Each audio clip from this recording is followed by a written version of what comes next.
And tonight's topic is something that we're all accused of. Now, there's things like blasphemy and adultery, having sex with someone you're not married to, having sex with the same sex. Now, what do all these things and much, much more have in common? It's a sin. Now, the concept of sin goes back quite a ways. It actually starts back in Egypt. Basically, they had what they called the weighing of the heart. Now, it said that if the heart was unburdened with the weight of sin and corruption, it would balance with the feather, and its possessors would enjoy eternal afterlife. Now, the thing is, though, when they would weigh a human heart against a feather, well, the heart has a lot of mass to it, so it was always heavier than the feather. They didn't realize that, hey, feathers are light things. So they would assume that the person had a lot of sin, or they did a lot of bad things in their lives. It goes to a variety of different things. The goddess Ma'at, I believe it is, she was the goddess of truth and the directest of the gods. She would basically decorate the erect feather, which is where that comes from, with her emblem. Just ushers into the departed into the hall of the truth knelling. The departed one evokes 42 assessors by name and disclaims having committed any one of the 42 sins, as it were, and you would not be able of the Egyptian moral code, and then you would basically not get into their Egyptian heaven or whatever. There was quite a variety of them here. I'll have them listed at packardpokes@wordpress.com when after the end of the show. So we're going to start the clock, and the timer. Whoops, it's on this side. Here we go. Here it is, and we're going to start the timer now. Bionic Dance, you go first. What is your point of sin? Well, I actually did a video about sin quite recently. I was actually addressing Kirk Cameron. Oh, yeah. And the whole thing about sin is that it's an imaginary disease designed to sell you an imaginary cure, is really what it is. There's no such thing as sin. It's possible that you might wrong somebody, you might harm them in some way, and you might want to make restitution to them. But people talk about sin as though you've somehow offended their God or broken their God's rules. Doesn't really exist, though. I mean, seriously, they can't prove it. Right. There's no evidence for it. So sin, not a real thing. Now I've always held that position myself, that sin is not a real thing. It's usually cooked up by people who do not want you to do a certain thing, because if you touch yourself or you engage in pleasures like you eat too much, that's one of the deadly sins. Or you look at yourself in the mirror trying to make sure that your eyebrows are straight. That's the sin of of liking yourself too much. It's vanity. Thank you very much. And it's no such thing, people. So anybody that says you committed a sin, tell them to go fuck themselves. Joe, Dave, your thoughts?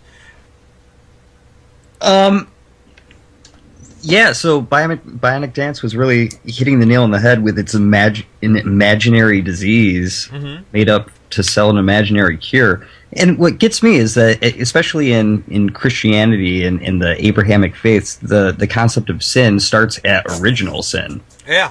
But then there are a lot of Christians who accept evolution and discard Genesis.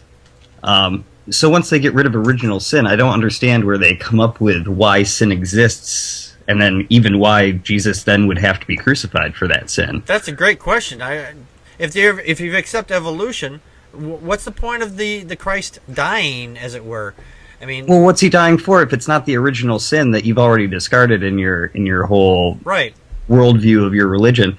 It makes no sense to me. Yeah, the weighing of the hearts from the Egyptian culture goes back to the Egyptian Book of the Dead. And really, they would be dead before they had to confess their sins. So it's sort of something that they do in... I don't know enough about the Egyptian religion, but I believe that it was kind of similar to our purgatory. Yeah, well, something like that. Because they had Seth, who would take you down into the earth, and Horus but they would were take you to the sky. They were reciting these sins to Osiris at the time. Right. But Horus was the one that would take you up into the Egyptian heaven, and Seth was the the evil brother who would take you down into the Egyptian hell, as it were. Sure, and sin exists almost ubiquitously across religions. Even I'd argue that karma is a form of sin that does not necessarily go against a god, but rather goes against a moral order. All right. And they had quite a listing of moral orders here. I was reading some of these things, and it's just like if you commit a falsehood, or you take and basically lie and stuff. There was a whole bunch of other ones here. I just lost the page where it was at, but ultimately it's a false mechanism in order to perpetuate a false threat. Right. And that's basically what it is. I mean, they say if you lie, you are therefore a liar, and if you cheat, you are therefore a cheater, and you need to be forgiven. Right. But they completely ignore that if you love, you're therefore a lover, or if you do good, you're therefore a do-gooder, I suppose. Yeah, and I actually just found the page. It says, here's some of the things that they said that you were supposed to do, the moral code. It says, I did not do evil. You have to confess these things, I guess.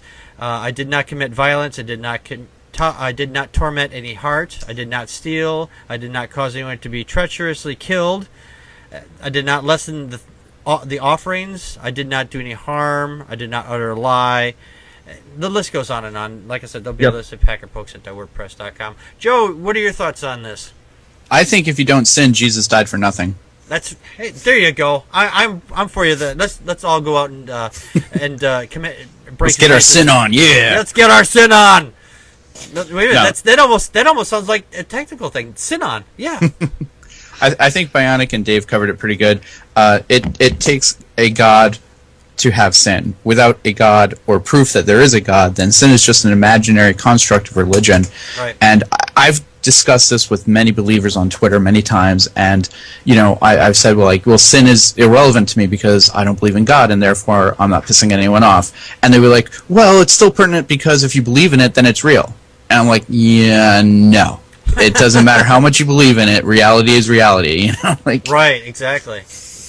And what I don't understand with these people is that they put so much emphasis on the bad stuff. I mean, what about all the good, supposedly good stuff? I mean, come on. And who decided what's a sin and what's not a sin? Exactly. I mean, it all boils down to people who are just sexually frustrated, mostly, because they're not getting any. They don't want you to get any. When Dan was here on the show, he would say there's a term for it. I forget what it is, but it goes basically like this: somebody out there somewhere is having a good time, and God damn it, it's not me. So I'm going to make a law to make you sure you're not doing it, and that's basically what sin boils down to. If you're trying to prevent somebody else from having a good time overall, I would think. Anybody have any last words here? Yeah, we have about 40 seconds or so on the clock. Sure. The concept of original sin is especially weird to me because it's inherited sin. It's not anything you yourself did. It's something that apparently your ancestors from way back when did, and you're getting blamed for it. Right. How is that in any way fair? Exactly. I've never understood it. It's like saying... Great point. Yeah, let's say my dad ran over a cat. Does that mean I ran over a cat too? I mean, just by the fact that, Well, and your great granny. Yeah, exactly. It's like 7 generations of sin. Oh yeah, 7 generations of sin. Yeah, because the great grandpa killed a cat, and now you're cursed forever until you buy them a new cat. And it's like, well, why didn't they buy him a new cat a while back? I don't know. All right, well, that's our time. And this was a great discussion. Hey, like all our other discussions, we might come back to this again sometime because this is a really good topic.